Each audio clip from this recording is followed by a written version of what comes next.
Good morning and welcome to this live session on AI at the Edge, empowering computer vision and beyond with Emmanuel le Roux, which is the head of Big Data Business Unit, and Mehdi Kasmi, head of business development for BullSequana Edge.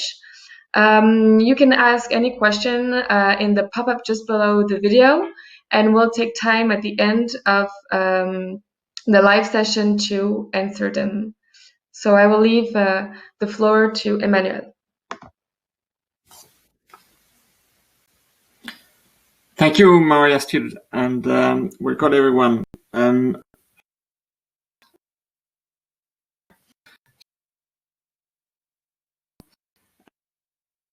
lot of effort are being put to collect and to store this data, this vast volume of data, and only 5% of this data are being analyzed today, and we see that this is a key concern for our customers. On top of that, more and more data are being generated and getting more and more complex. And we see that this complex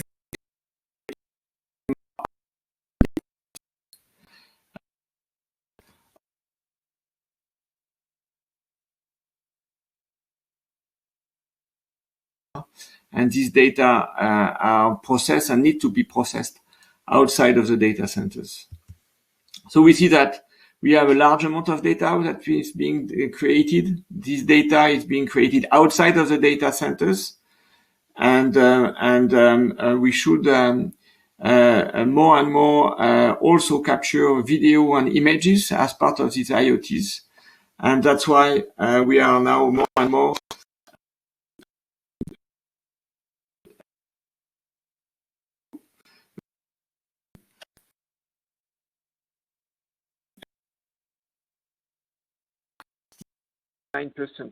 of the video and images are being captured in the videos. And finally, the data are also getting more and more complex in the industry and the manufacturing plants. And we see more and more the data in the industry market, in the manufacturing, being implemented and analyzed directly inside the machines, the robots, and the edge inference being now more and more used in the manufacturing, with 5% going from 5% today, to 20% in the 2022. So as you can see in this slide, the nature and the volume of data are being changed a lot, thanks to because of the IoT projects, with only 5% of data being analyzed, data being generated more and more outside of the data center with 80%. The data being more and more complex, with 99% of the video images, and AI being requested everywhere. So if we look at now the customer expectation for this data, we see as well that the customer expectation are changing a lot.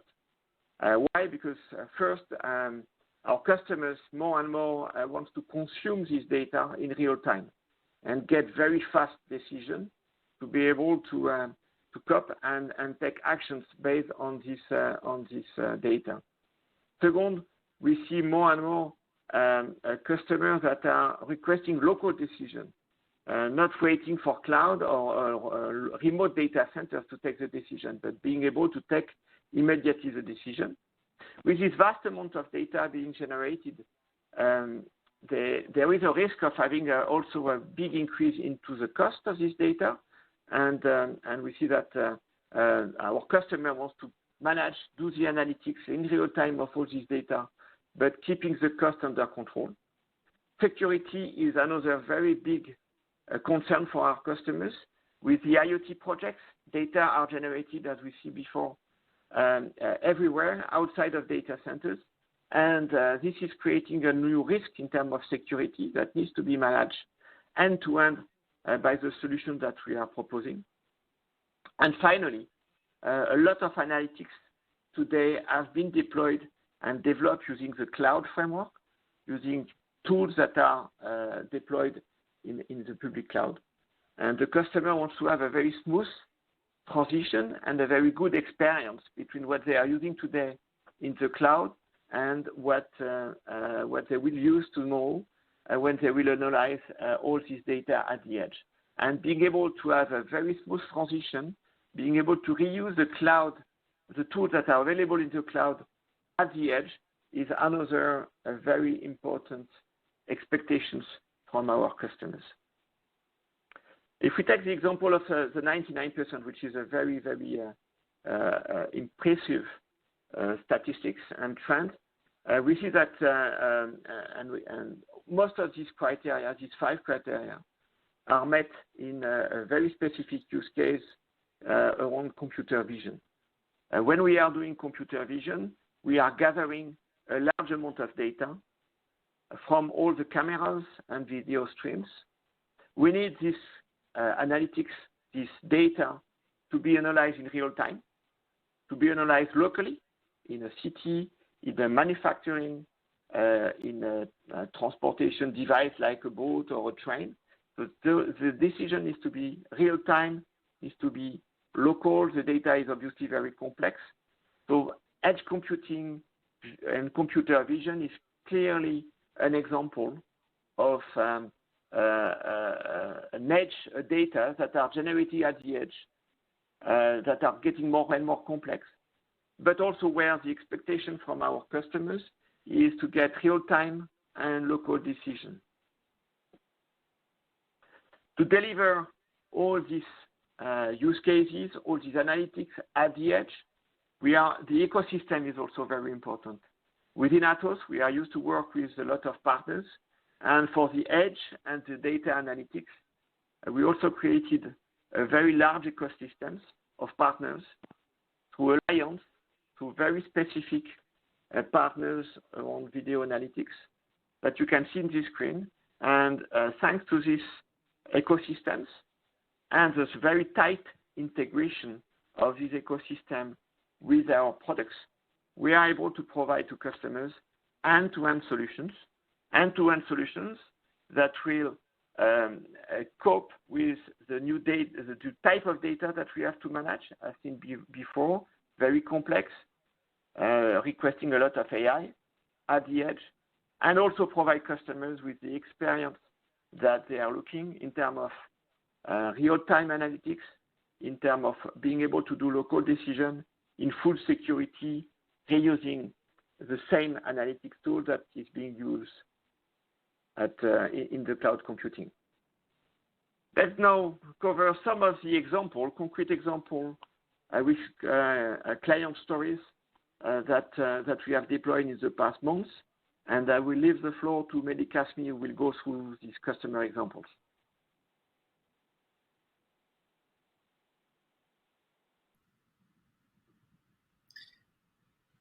Hello to everyone, and welcome to this session. I will walk you through some client stories. It would take a full day session to go through all the use cases that we are implementing for large customers, just because edge computing, AI, computer vision is being used in all verticals. Could be in transportation, for video surveillance, for gauging system, to optimize passenger flows in a railway station or in an airport. Could be in manufacturing, on quality inspection, on process automation, or safety gear authentication. Could be in smart cities as well, for counting the number of vehicles in a city, or even looking at the proximity between people in certain places. In retail shops, we're working on theft detections, working on customer experience or customer analytics. In telco, of course, 5G is key, and all the MEC applications are using also edge services. And in oil and gas utilities, it could be about flare automation or safety gear authentication as well. What I will do, I will walk you through three use cases to just give you a flavor of the type of project that we're implementing for large customers. The first customer is a large retailer, and they have a petrol filling station. For their petrol filling station, they were having to shut down due to a lack of staff in COVID. Several were critical sites required for emergency services. And in addition, recurring stations were closing due to staff sickness during the year. So petrol filling stations have high fire safety security and typically require a person to be on site at all trading hours. As these sites generate a large amount of profit, it's desirable to keep them operational as many hours as possible. However, staffing overnight can be challenging, requiring lone worker systems or multiple trained staff to cover shifts, breaks, or to respond to incidents. We've deployed a solution that allows monitoring to be partially automated and outsourced to remote monitoring stations. When used in combination with the video management system, a sensor on the forecourt and analytics assistant can run with no person on site, and alarm and safety violation are addressed remotely. So the deployed edge system filters out most standard activity so that the remote monitoring station only need to respond when there is an incident. So at each site, and there are more than 300 sites, there are several components to obtain also that fire safety approval that allows to open the petrol filling station. First is video analytics at the edge to provide detection of vehicle unattended or smoke or people without vehicle. There are sensors also at the pump connected to the system to detect when they are moved by a vehicle impact. There are light sensor and smoke detector for the forecourt. Of course, telecom systems, sensor on the emergency cabinet, and control of the emergency shutdown. A VMS is relaying all the alerts to the control center and a remote monitoring center, which respond to each incident. So it led to reducing staffing costs, improving security, and increasing sales for the customer. The second use case is what I could say the let's say our best sell during the COVID. Touchless access control is a solution on which we are engaging with multiple customers. Could be hospitals, public administration, banks, manufacturer. The goal is pretty simple, is to avoid old entry solution, cards, fingerprints, or keypads, to open turnstiles or doors or gates, meaning avoiding any means of entry that requires people to touch the surfaces, which is one of, let's say, the best means to for contamination. So touchless access control means the gate, the office, or the storeroom can be opened using facial recognition, and it's very simple to operationalize. How it works? An admin uploads the images from the badges, or the people themselves can onboard themselves using a mobile app.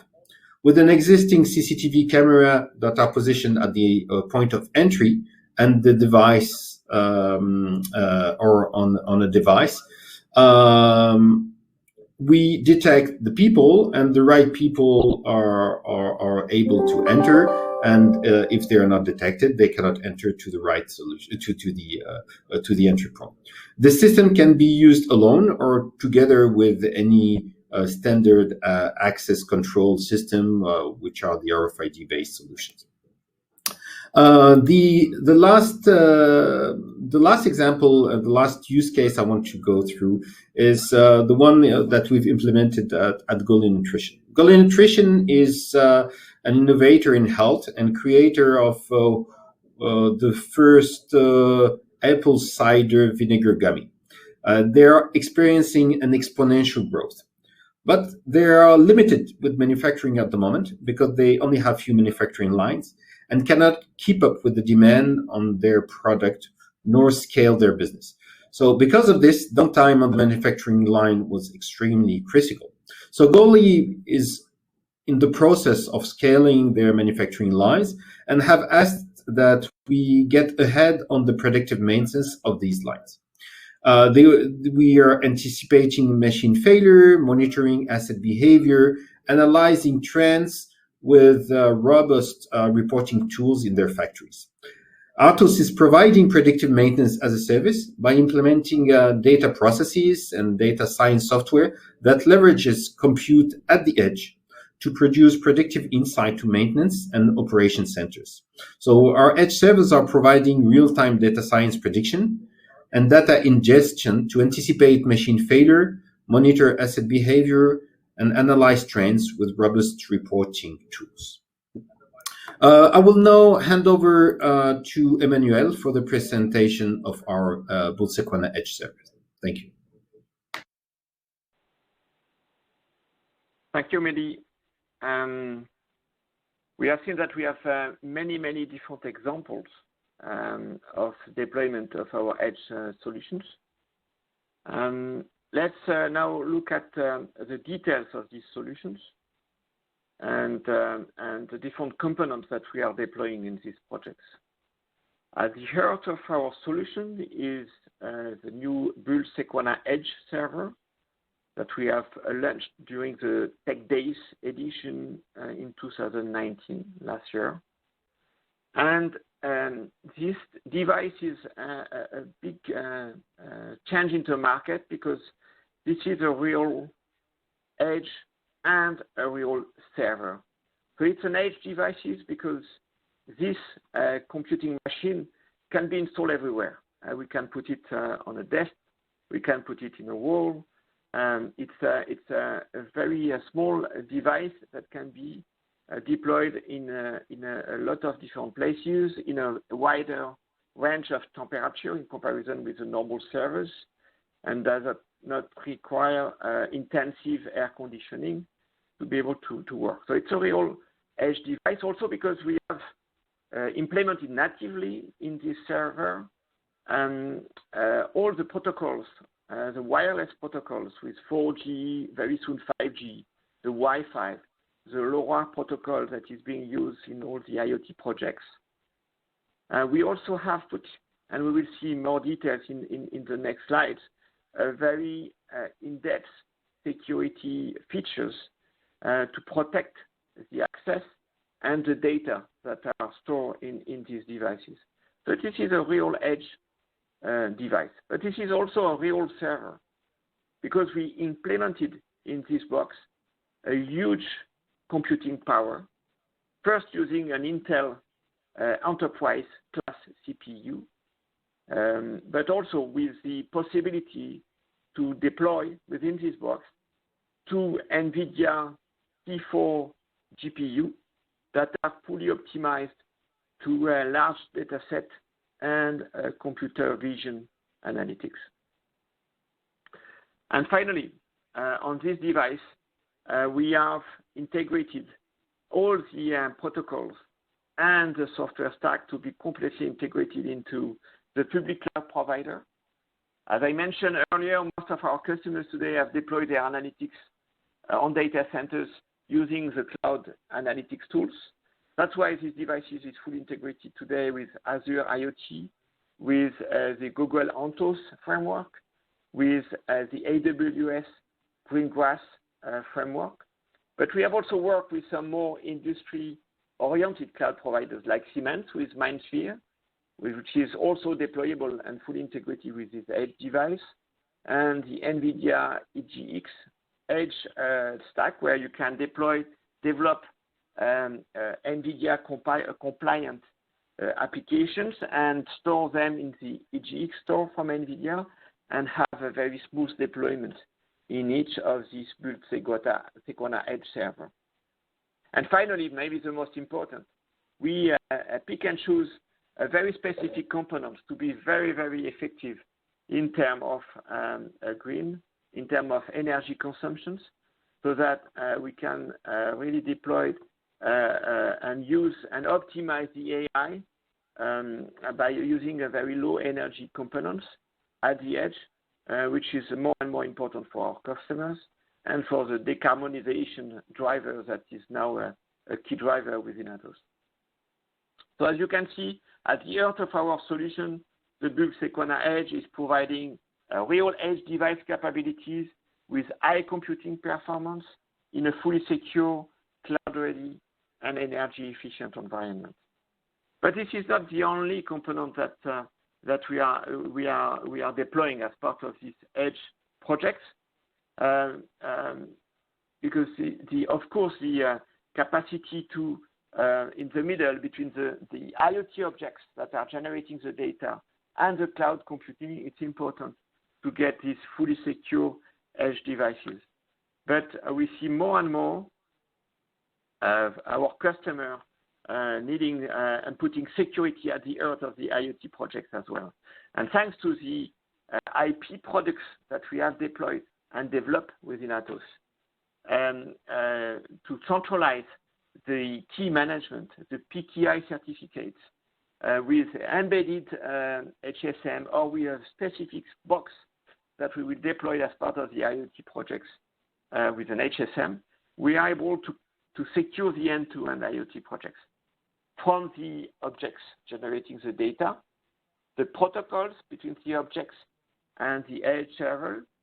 Inside, as we will see in the next slide, inside the edge servers, we fully secure the data, we fully secure the applications that are deployed in the edge servers, and we also fully secure the protocols between the edge servers and the cloud, where the data, a subset of the data, are being sent.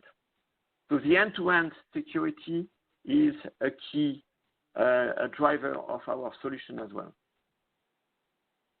On top of that, we are also deploying a full set of services that are available for our customers to help them to secure their deployment of all the different components, going from the planification of the IoT projects to the deployment of the cameras, the IoTs, obviously the edge servers itself. We are able as well with our managed IoT practice to be able to manage the end-to-end devices, manage the objects, manage the edge servers, secure the end-to-end collection of the data.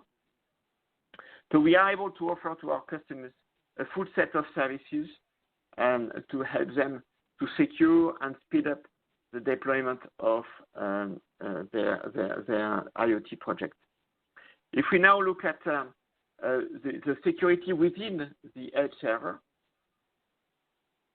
we are able to run this edge server first in expert mode, which means that we will be able to use TPM as a security device inside the box, but we can also disable it for some of the countries where TPM is not allowed to be used. We are fully encrypting all the data in the server, encrypting the storage, and encrypting as well all the connections between the edge server and the objects. We are able to secure completely the application and the OS and the firmware that will be deployed on this device by using the secure boot and secure root from UEFI, by using the Intel and the disk encryption as well, using the TPM. And we have also to be able to deploy optionally our Trustway HSM so that we can get all the keys from the central location and master all the encryption across the entire project, from the data, from the objects up to the edge servers. As you can see, we have embedded into these devices a large set of the features that are needed for the full end-to-end security of the projects. Let's now go back quickly through the services. As you can see here, some of the example of the catalog of services that we deployed for the edge devices and the edge projects and the IoT projects, from the planifications to know exactly where to put the cameras, where to put the edge servers, which type of servers do you need, which power do you need in the server, to the build, being able to help you to deploy, and the end-to-end projects, from the IoT projects to the edge computing, and also being able to run, support the full stack from our ecosystem and from our hardware. Finally, we believe that going forward, there will be also a lot of evolution. Evolution first in terms of technology at the bottom of the slide, of course, with more and more compute that will be available in a more and more secure environment and deploying less and less energy inside the devices. And these three main drivers, more compute, more security, less energy, we believe will provide three main benefits for our IoT customers. First, we'll put more and more AI everywhere. From a sustainability, thanks to the energy saving, we'll be able to run AI algorithm at a lower carbon footprint, but we will be able as well to put more and more learning at the edge going forward with federated learning that will come with the computing power that we will add at the edge server. We'll be able to do not only the AI inference, but also the learning will be more and more done at the edge devices. We believe that this technology will bring as well new customer experience with the 5G that is everywhere in some countries and will be more and more deployed in the world. We see the multi-tenant edge servers being deployed at the edge of the 5G networks, enabling online gaming and new immersive experience for the customers with more real-time interaction between the customers and the applications. And we see as well some new use cases. We are working with telco operator to use these edge servers for the 5G deployments. We see also on the manufacturing side more and more what we call swarm computing, where the edge devices will directly interface and will take decision without having to go to the cloud to take this decision using a swarm computing algorithm. So as you can see, we are at the beginning of this high computing deploy at the edge servers with a lot of AI and more AI in the inference, in the learning that will be deployed at the edge of at the edge computing, at the edge of the IoT project. To conclude these presentations, a few takeaways that we have demonstrated during the presentation. The new business outcome, that is the expectation from our customer of the IoT projects, are driving a new model of deployment with more computing being transferred from the cloud computing or centralized data centers into the edge. And this BullSequana Edge offering is really providing high performance computing at the edge to manage more and more complex data like video, like data image, and scale, being able to run and get more and more of this complex data. Being able to put the computing at the edge will enable real-time and autonomous decision making, which is more and more an expectation from our customer. And finally, thanks to our security portfolio, the security we are embedding into our edge device, we are able to provide end-to-end solution, fully secure, from the generation of the data at the objects up to the edge data analytics up to the cloud computing. So being able to tackle this end-to-end benefit is really what we are proposing and delivering with these edge computing analytics solutions. I now hand over back to Marie-Astrid for a set of Q&A session. Yes, thank you very much, Emmanuel and Mehdi, for your presentations. So we received some questions that we will take time to answer now. So the first one is how can computer vision improve quality control? Do you have customer examples? So Mehdi, could you answer that, please? Yes, indeed. Many examples on computer vision, because when we talk about computer vision, we talk about, let's say, detecting some defects. It could be, for instance, for car manufacturing, looking at the scratches, any deformation on a structure before the painting. Could be looking at the quality of the painting. So could be also adapting robots for the welding, depending on the quality of the welding on one position. We'll have either to reposition the robot the right way for the second welding, for instance, or adapt the belt where the items are going through. And basically, we're doing this in IRO. We're doing this for packaging, for cosmetic, for using AVG, using cobots. And we do have even, let's say, a kind of library of defects that we calibrate and that we adapt for our customers, which is accelerating these kind of projects. Okay, this is just one example, but there are many others for predictive maintenance, digital twins, etc. Okay, thank you. Well, maybe we have time for one last question. So do you have use cases using computer vision to secure office, but also plants, industrial plants? Yeah, I mean, there are many use cases. Okay, depending on if we're talking about security or safety.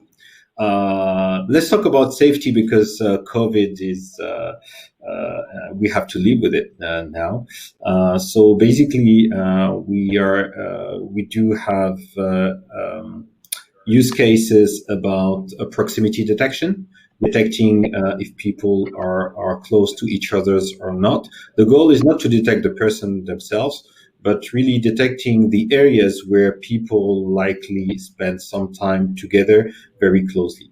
Could be about mass detection at the entrance of a building, could be the contactless access control that I've shown, or for hospitals, for instance, what we are doing, we are able to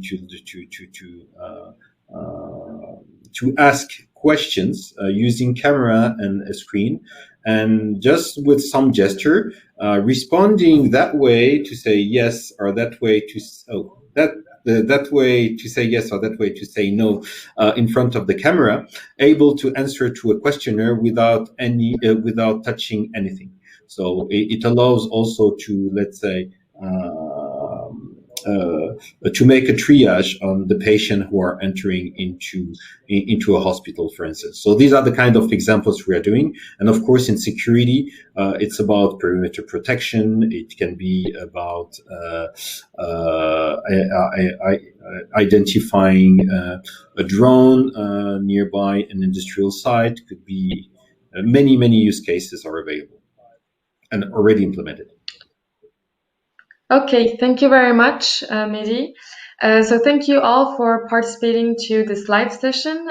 It will remain on the platform, so you can always go back to it or share it to other colleagues. Don't hesitate also to go on our booth. You'll find a different large panel of materials. And we have two experts who are available today to answer to your questions. Take time to go on this platform. So thank you very much and have a nice day.